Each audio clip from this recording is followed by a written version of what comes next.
Have you ever thought, is this just me when struggling to stay organized, start tasks, or manage time?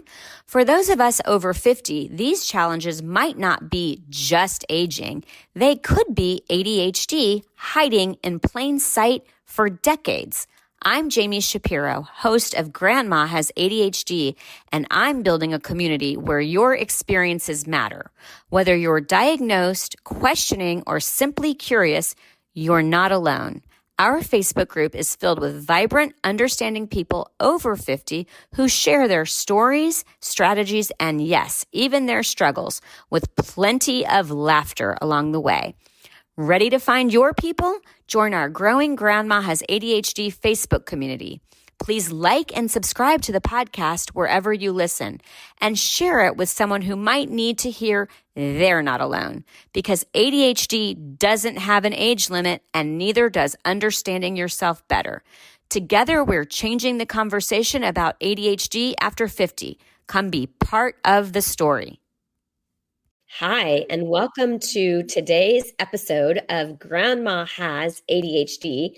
I am really excited to introduce Elaine Taylor-Klaus, who I had the privilege of meeting at the International ADHD Conference where I heard her speak, but also was able to participate in a conversation that she led on parenting emerging adults, where I learned so much. So anyway, she is an MCC and a globally recognized thought leader at the intersection of neurodiversity, coaching, and parenting.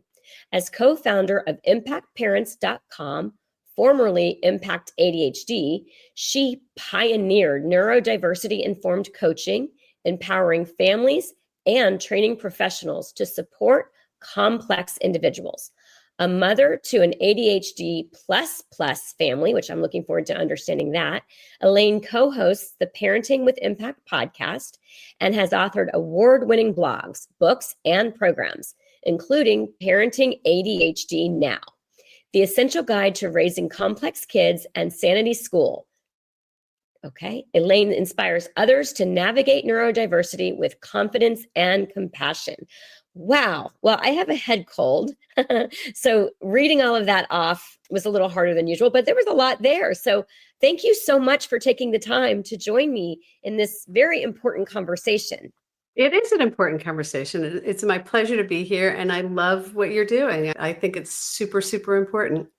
Well, I appreciate that. And it was funny because you were telling me just as you came on that someone on your team was asking you to comment on everything that was on TikTok and ADHD, which seems to be all the rage right now. Everybody is an ADHD expert. And I don't know, have you seen this magazine? It's the ADHD, A New Understanding. It was all over the newsstands. Okay, so it was all in all the grocery stores and newsstands. So, I flipped through it because I'm always wanting to learn. And of course, there's absolutely no mention of seniors and ADHD or older adults with ADHD. Not a huge surprise. So here we are.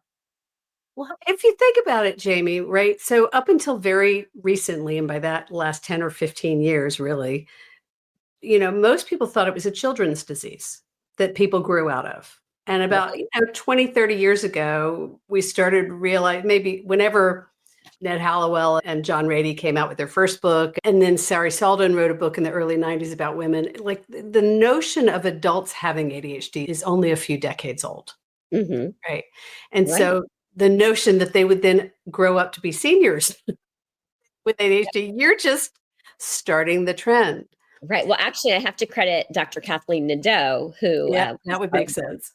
Yes, she started it, but she was so enthusiastic that I was getting on this train that she agreed to be my first guest, even though we had not even recorded a podcast. But to your point, I just learned that I had ADHD, a decade ago in my mid 40s. And so we do need to start talking about the fact that seniors are going to have it. Can I tell you a story before you ask the question?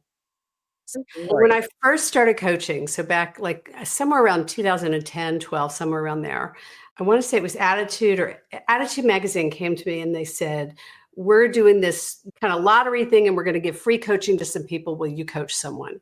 Mm-hmm. And I agreed. And the very first person I coached for them in that arena was a 70-something, 68, 70-year-old woman who had just been diagnosed. Mm-hmm. And it was fascinating and it was heartbreaking, to be honest. Like some of the stories she told and some of the treatments she had undergone throughout her life with all the other things they thought it was, that it wasn't. It was heartbreaking. But it's not like it hasn't been around. It's just we're now finally recognizing what's going on and what's involved. So that when I was diagnosed in my early 40s, like you, the first thing I did on the way home was I called my mom and I said, "Hey, Mom, guess what we've got?" So you were so smart because I knew for 9 years before I realized that my mother had it. Yeah. And I knew right away.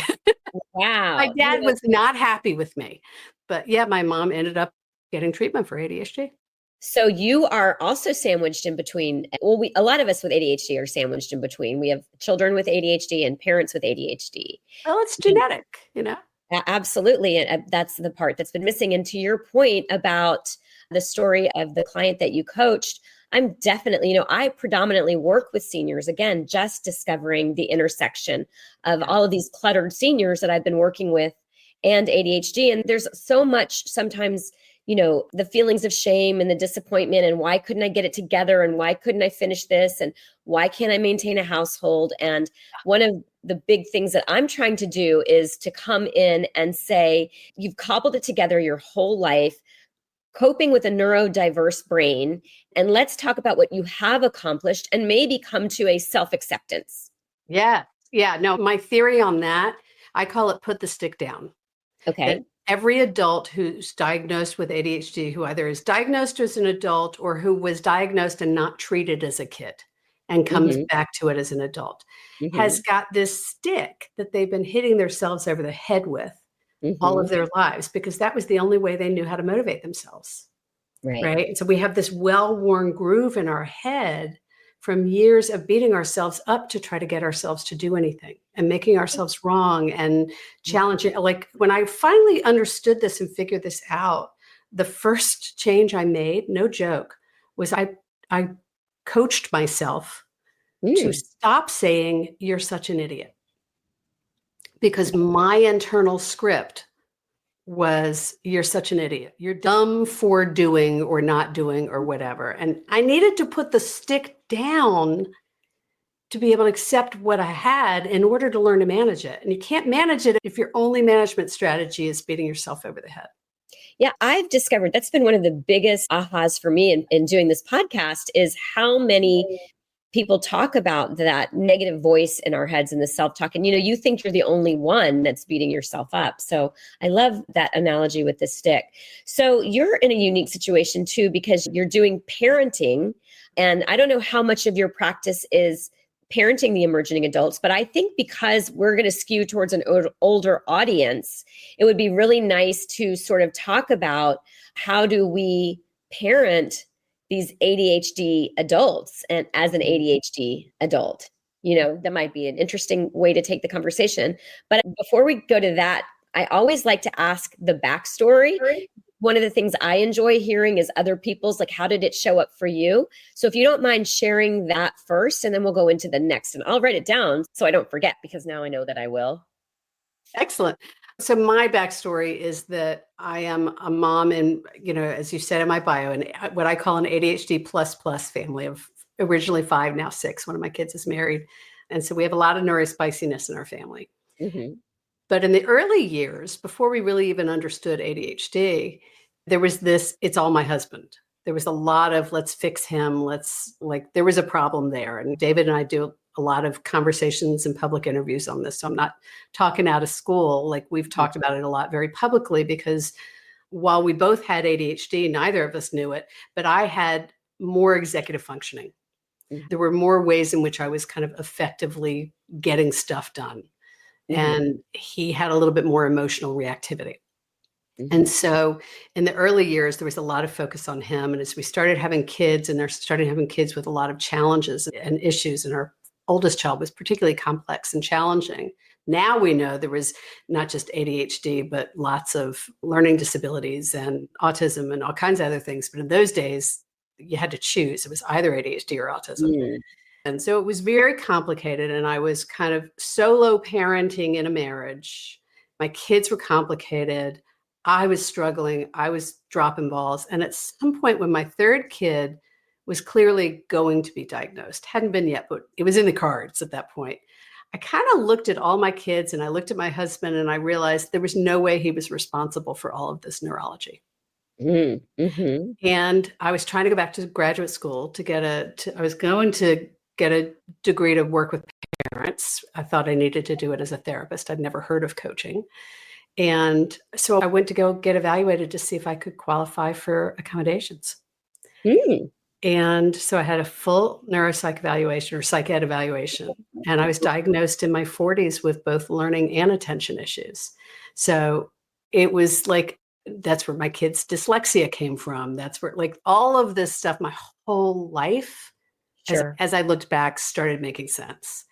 And I think as I see this happens with a lot of people I've worked with, the first couple of months I cried a lot.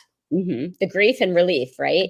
Exactly. Grief and relief, beautifully put. And then I started getting support in managing it, and I discovered coaching. And when I discovered coaching, I realized that was the modality that I needed. It was positive. It was affirming. It was forward thinking. It was not seeing me as a broken human being, which I felt like therapy had all of my life. And therapy has its really valuable role, but it wasn't helping me organize my kitchen, Right. And so I started getting support. And when I discovered coaching, I never looked back. So how long have you been coaching? I started in 2007 or 2008. Okay, great. And then a few years later, my husband got on board, and he's also an executive coach. We're both now master certified coaches. So we've done the whole thing. Wow. And when I asked him, what was different? What changed for you? He looked at me, he said, I just couldn't deny anymore that what you were doing was working. Nice. So we really have been on this journey together with our kids. Mm-hmm. Wow. In a lot of ways. Well, I mean, so I've never had a spouse with ADHD. So I've got 2 of my 3 children and both of my parents. So, and of course I have it, as you couldn't tell from the interview. What you said or had me spark an idea. So we're going to take a pause because I want to share something with you. And then I know that we want to talk about parenting emerging adults as part of the conversation. So hang on, listen to the word from our sponsor, and we will be right back with Elaine. Ever wondered why helping a loved one declutter feels like speaking different languages? I did, especially with my mom. It wasn't until I founded Silver Linings Transitions, helping San Diego seniors organize and move for over a decade, that I discovered why. We all experience clutter differently. And for those of us with ADHD, it's a whole other world.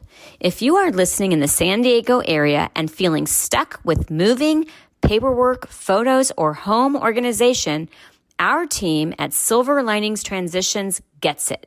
We understand ADHD's unique challenges, and we won't just help you get organized. We'll create sustainable systems that finally stick.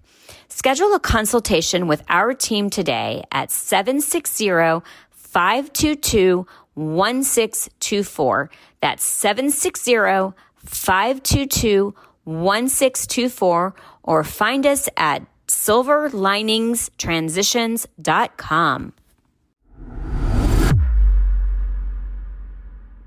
So we are back with Elaine Taylor-Klaus, and we left off with, I had a book that I wanted to share, and that's going to be part of our conversation, but then we're going to talk a little bit more about Elaine's experience in older adults and grandparents with ADHD. So there's a book on my bookshelf called Adult Children of Emotionally Immature Parents, written by Lindsay Gibson. She's a PhD.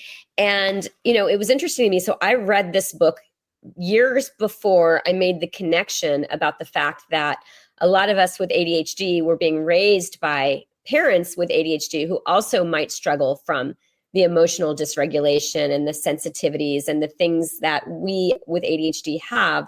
And so it just occurred to me how much that might be playing into our role as a parent, and then our role as what we observe from our children. So that was just a side note that I wanted to bring in. And anyway. But yeah, I think it's a really powerful observation that we only in the last 15 years have learned, really understand that emotional regulation is an executive function.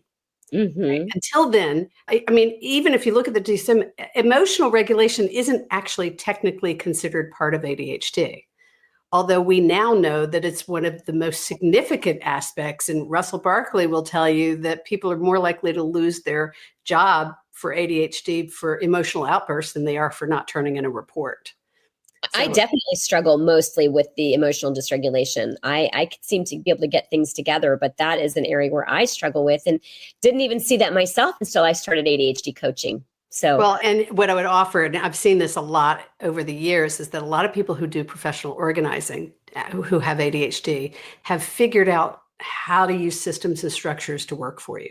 So you Right. manage all that because you learn to lean into systems, right? well, okay. Whatever extent. I mean, that's what gravitates you towards it in some way. I would agree. I'm actually, although I own a professional organizing company, I am actually a client of the company. What I'm really good at is connecting with my audience. I love seniors. I actually am a certified senior advisor. And I think I connect more on the human level. And then I know that I'm not good at the organizing, so I bring people in. But that is, again, a squirrel conversation that I didn't mean to go down. I just can never take credit for anything that isn't truly mine.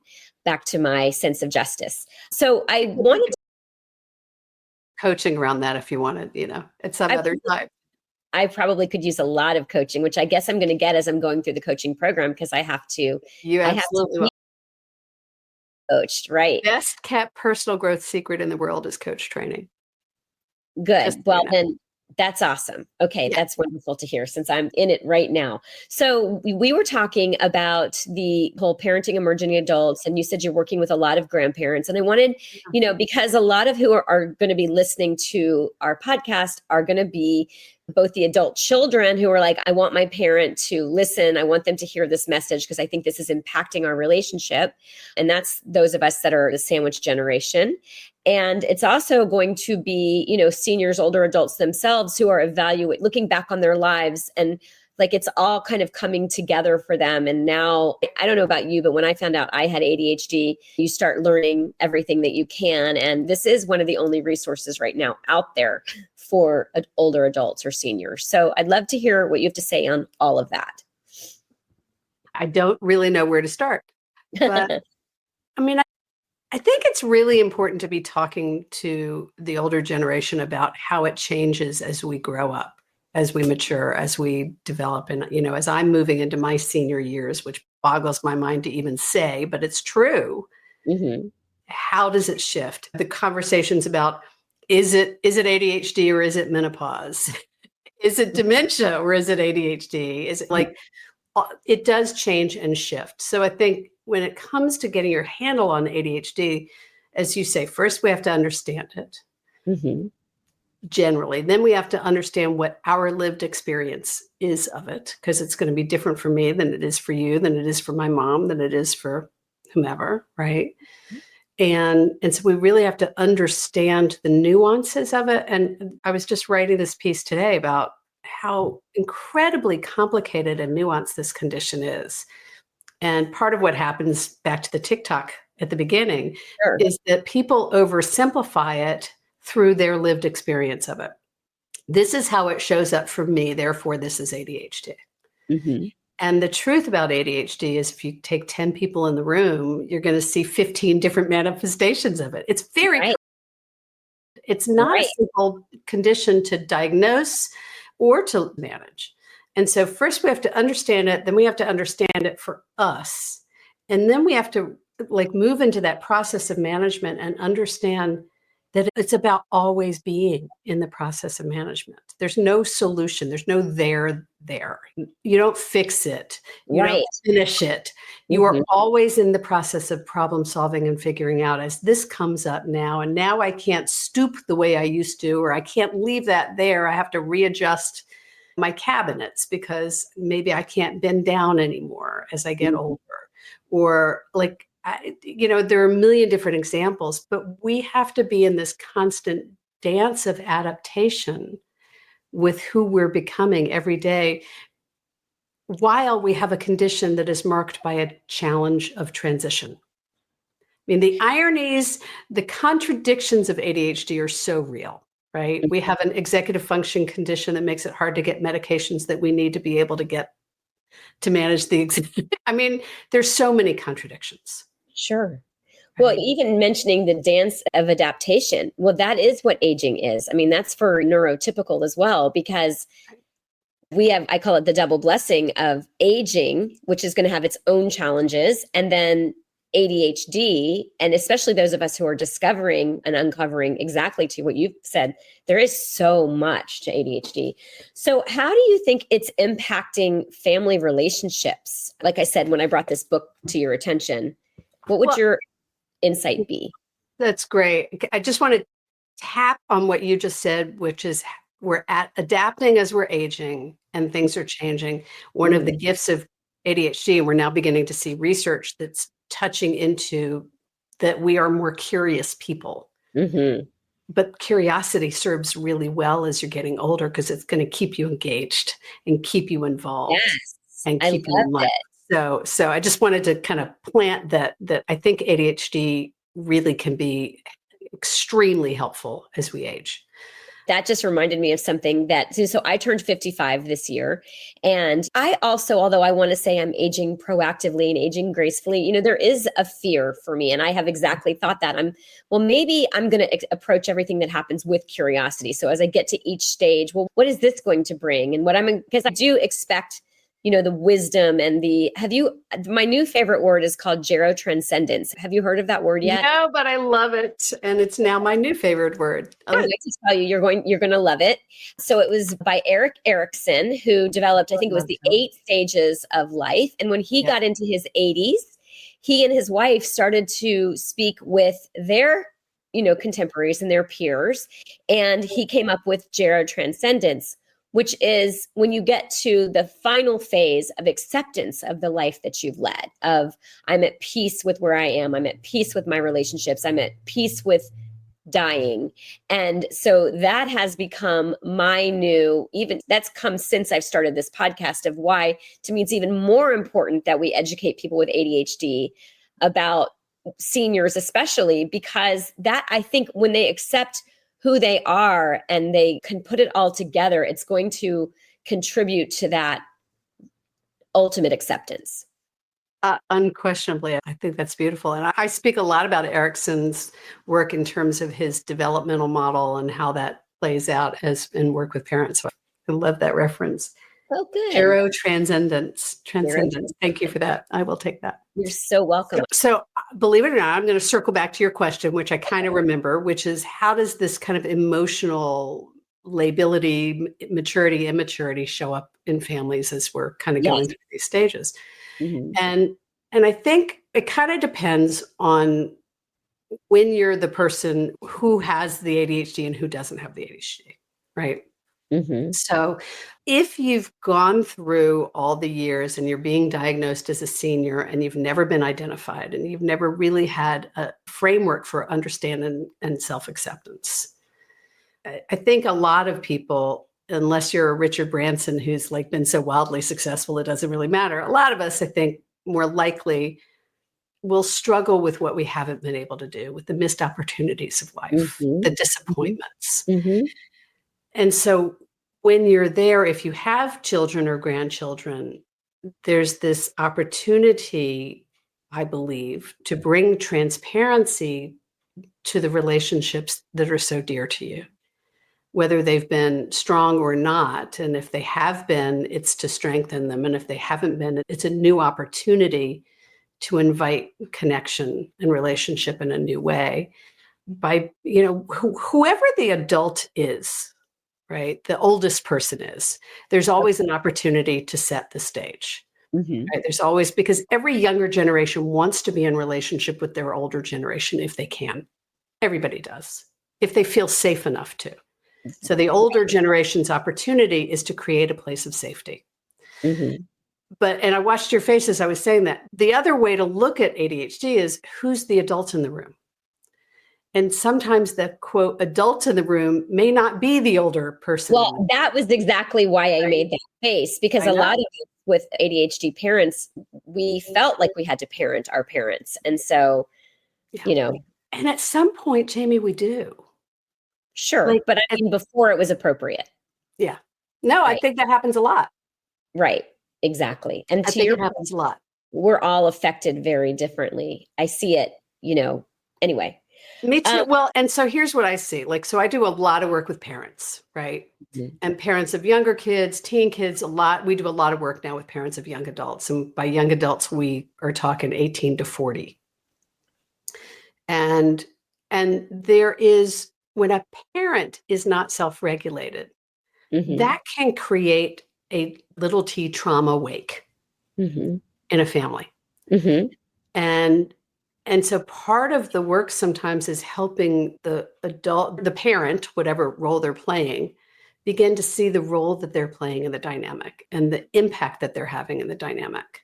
Because Mhm. we can't change anybody else, but we can, with awareness and consciousness and intention, we can change ourselves, Sure. right?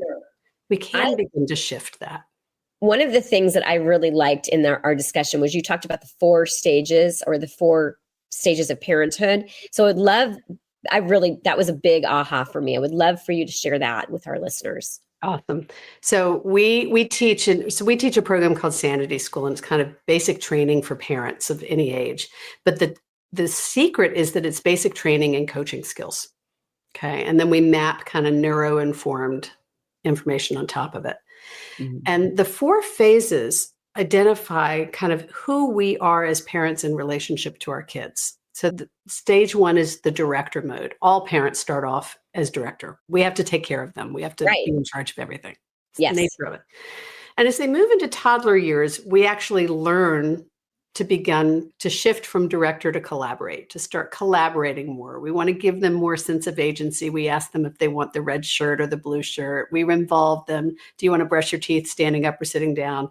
We're Right. still kind of holding the agenda, but we're trying to enroll them in sharing the agenda with us. That's collaboration. Mhm. And what happens often is when kids go to grade school, they move into this very structured environment, and the school system and we as parents go back to director mode. Mhm. And now we're telling them what to do and telling them why they should do it and what's important to them about it. And so we've kind of given up this great opportunity we had as collaborators to enroll kids in their own agency. Mhm. And we go back to director mode, and then the kids start resisting. So Mhm. the 4 phases, director, collaborator. The next one is support. The real work of parenting happens in collaboration and support.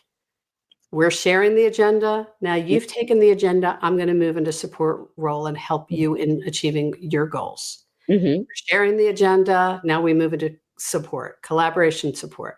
And most of the active life of parenting happens in those arenas. Right. Phase 4 is what we call champion. That's where we all want to get to when we're older, and we want our kids to come to us for sage advice and counsel because they're living independent lives. And so as our kids get much older, we now begin to move into more collaboration, support champion. Now, Mhm. if our kids haven't become independent, which a lot of our kids haven't, because they haven't learned the skills, they weren't ready when they were taught, we didn't know how to help them, the world felt overwhelming, for whatever reasons, they're not yet thriving in the way we would hope them to.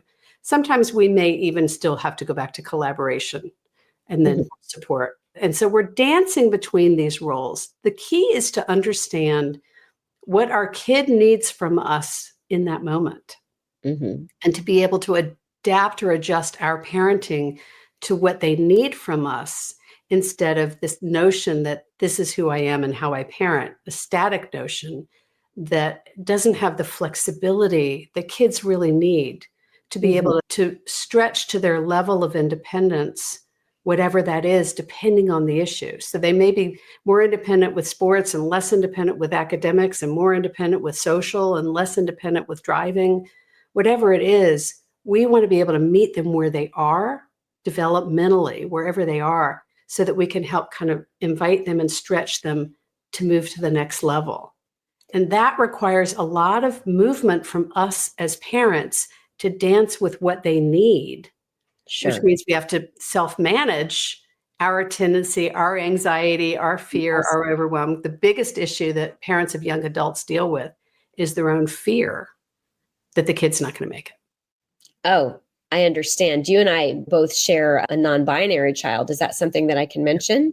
Yeah. And that's really scary in this world, to watch my adult child make these decisions and worry what that's going to look like for them in this climate. And it's as a parent, you set them out, and it is really like letting your heart go out there and be so vulnerable. So and at the end of the day, it's their decision. And in order to support them effectively, I have to keep my emotion out of it, my anxiety, my fear, out of it, so that I can, not that I don't have to ignore it. Like, I got to do my work to manage it. I got to get the support I need. I got to be in the group I need. I got to get the help I need. Like, we run like 3 groups for parents of young adults, because you need a place to process it, so that when you're with your kid, you can be present to what they need, because parenting is actually about them, not about us. You're so right. One of the things that I'm very spiritual, and I am of the belief that our children are not ours, they are through us, and we are their guide. So that has helped me a lot. And themselves well enough to want to manage themselves. Right. Because it's not our journey, it's theirs. And our journey, actually, it may not be easy, because sometimes these kids are really complicated.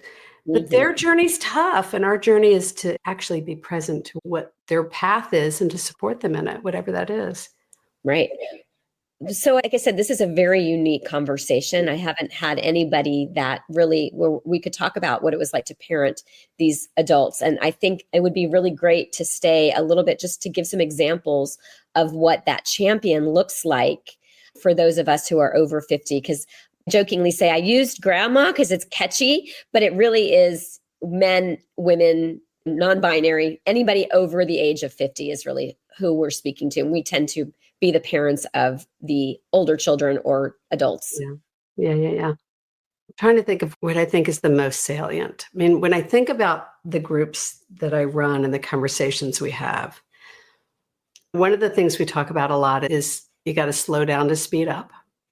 That we get in this race of, we've got to get them out the door and ready for independence by a certain age. And, we know now from research that their brains aren't fully cooked till they're somewhere between 25 and 30. And so we've got to allow our kids to be on their pace, which is big. But the other thing, and I think is one of the most powerful concepts that we talk about a lot in our groups, is the difference between wanting for our kids and wanting from them. And very often what I see is the parents think they're wanting for their kids. But what the kids are experiencing is this feeling that they're being wanting from, that all the parents want is performance, is accomplishment, is achievement. And the parent just wants what they want, like they just want their kid to be happy. But the kid's feeling like they can't dance monkey, like the kids are not experiencing it. And that's because there's this giant ball of anxiety in the middle. Sure. I would also suggest, at least for me, and I've heard this in other people, that I didn't have everything that I wanted in my childhood. I wasn't everybody that I wanted to be, and I wanted better. I think we as parents tend to want better for our children. And so we think if we give them all of these things, or we stay married, or we send them to college, or we take away, then we can give them what we didn't have. So I do think that part of it is the anxiety, but it's also part of it is the unfulfilled expectations of our own lives, which we should not be putting on our children. But that's a whole different sorry. thing. No, you're spot on. I don't disagree with you. And we've got to let them live their lives. I mean, part of our job, our journey, is to support them on their journey. It's not to guide their journey to be what we wished ours had been. Right. Yeah. And that takes coming to terms with. I think that some of us do that better than others. I think some of us learn that when you have really complex kids, you kind of get that earlier. Very often, when your kid has hit the wall at 6 or 8 or 12, you're going to get that message earlier than when your kid doesn't hit the wall till college or beyond. And all of our kids, complex kids, are going to hit the wall at some point when the gap is getting greater between what the expectations are and what they feel like they have the capacity to come forward on. But whether it's, I want for them because I want them to have it better than or I want for them because I want them to be happy, or I want for them because they say they want this. So I'm now attached to them getting this. Right. That too. All of that, I'm using the language very carefully. We think we're wanting for them. But if what they're feeling isn't that, if what they're feeling is expectation and demand and pressure, if the way they're experiencing it doesn't feel helpful, then are we really helping? Right. Are we really? Yeah, just one more pressure, aren't we? Right. And so our job is to get our agenda out of the way so that we can be present to really helping them figure out what theirs is so that we can support them on it. Sure. But Okay. that's a lot of work, right? Yeah. I was going to say, leave us with some advice, because this was a very big conversation. So I want to make sure that We delve a lot in the conceptual because awareness is half the battle. Sure. Right? Yeah. We have to understand what's really going on to be able to change it and to be able to shift our role in it. At the core, the most challenging issue that most parents of young adults come in with is fractured relationships. And the reason that we're having a hard time supporting our kids on their path is because our kids don't trust us to be holding their agenda before our own. And so that relationship is so key. And, we always say to parents, if you don't know where to focus, there are two places to start. One is to your own self-care. Mm-hmm. You can't fill from an empty cup. Mm-hmm. And the other is to lean into relationship. And that doesn't mean a backhanded way of trying to get them to do what you want to do. Yeah. But it's about really leaning into reconnecting to the relationship, putting relationship over tasks, and really prioritizing reconnecting with this human being whom you love, even if you don't always like them, right? Whom you really love. And we offer lots of techniques and strategies. I mean, there's all kinds of ways, but at the end of the day, if you don't set the intention and decide to lean into relationship, decide that I'm going to put that first and I'm going to stop pressing and interrogating and start just getting curious and connecting and saying, how was your day and what's going on for you? And tell me about that show you're watching, or show me about that video game, or instead of demonizing it, like whatever the path is with that kid. Like I've got a kid who's home right now between college and whatever's next. And watching him and my husband cook dinner is about one of the most beautiful things in the world. Oh. Like truly. And not only is it hysterical, but it's just this really deep connection because they're just doing something they enjoy together. I know not everybody's kid loves to cook. My husband and son happen to love to cook, right? Which is great for me. No, I can say, well, it depends. If it depends on if your waistline doesn't mind it, but no. Yeah, I'm dealing with it. But the connection, the relationship, prioritizing relationship over everything is almost always the first place to start when you're dealing with young adults. Because relationship is the foundation. We have this thing we teach called the independence pyramid. We're doing a masterclass on it in a couple of weeks. And relationship is at the bottom, is at the foundation, and then comes trust. And with relationship, you build trust. And with trust, you create better communication. And it kind of goes up from there. So that's the foundation of all of it. That ability to have them trust us and lean into us and ask for help and all of that starts with building the trust in a loving relationship. Wow. Well, I just was thinking, how perfect the message that you're sending and sharing leads towards that Gerotranscendence. Because if we're not at peace in our relationships, we're going to struggle to be at peace. And you said something about the fractured relationships. And people with ADHD tend to have a lot of estrangement because of the rejection sensitivity and or being misunderstood or being pressured into something that's not a good match. Or, there's a million reasons for it. Yeah. There's one more quote I want to share with you before we wrap up and let our guests know how they can find, or how our listeners know how they can find you. And I don't remember what movie it was, but I heard it. The quote was, "The day you become a parent, 2 children are born, the one you hoped for and the one you got." So good. Yeah, I love that.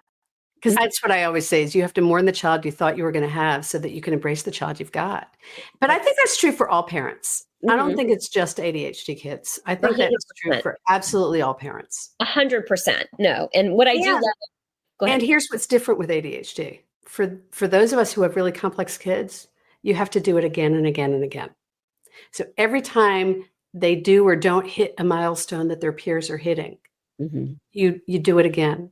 Just every time, like their friends are getting married and they're not. They're going to college and yours are not yet. They're getting jobs and yours are not yet. Like they're buying a house and yours are not. You go through that process of mourning and acceptance again and again and again.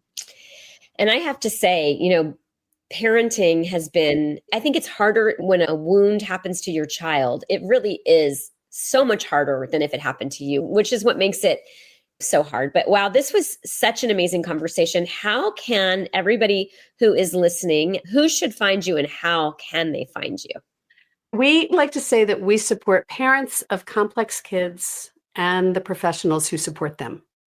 Okay. And the secret to what we do is we bring that neuro-informed coaching so that we're actually teaching adults coaching skills, not training people to become coaches, but teaching fundamental coaching skills that improve relationship dynamics, to really improve and work on communication patterns and communication dynamics, and to help adults learn, whether they're professionals or parents, learn how to support these complex kids, teens, young adults in a way that actually works for them, that works with them, instead of setting expectations and then feeling disappointed when they don't meet them, which is easy to do, but really painful.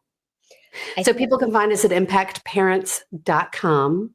And we also have a podcast called Parenting with Impact. So if you're listening to this, you probably like to podcast. So ImpactParents.com/podcast will get you there, or it's called Parenting with Impact, wherever you podcast. And there's lots of free gifts and resources and those kinds of things on the website. So lots of free stuff. Well, you just picked up one subscriber with me today, because I'm realizing how much I'm going to benefit and how much I did benefit from this conversation, which is one of the gifts of hosting a podcast, is really being able to talk to thought leaders who teach you something every day. I love hosting a podcast for that reason. What I like to do, we interview people, we do have guests, and then every once in a while, every few times, Diane and I just get on and riff with each other and talk about what's coming up in our community. And those are my favorites, actually. Nice. Well, I can't tell you how much I appreciate you taking the time to be with me today. Like I said, I was really impacted from what I heard at the conference again today. If you enjoyed listening to the podcast, please share it with your friends and loved ones, and join us on the Grandma Has ADHD Facebook page and just the community that we're creating, because as I've shared, there's really nobody who's addressing the needs of older adults and the intersection of ADHD. So thank you, Elaine Taylor-Klaus, for helping our listeners make the rest of their lives the best of their lives and going towards that Gerotranscendence.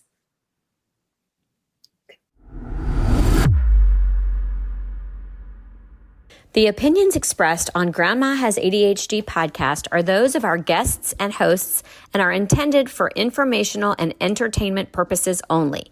This podcast does not provide medical advice, diagnosis, or treatment. The content discussed in this episode is not a substitute for professional medical advice, diagnosis, or treatment. Always seek the advice of your physician, mental health professional, or other qualified health provider with any questions you may have regarding a medical condition or mental health concern. Never disregard professional medical advice or delay in seeking it because of something you have heard on this podcast. If you think you may have a medical emergency, call your doctor or emergency services immediately. The hosts, guests, and producers of Grandma Has ADHD do not assume any liability for the content of this podcast. Listen at your own discretion.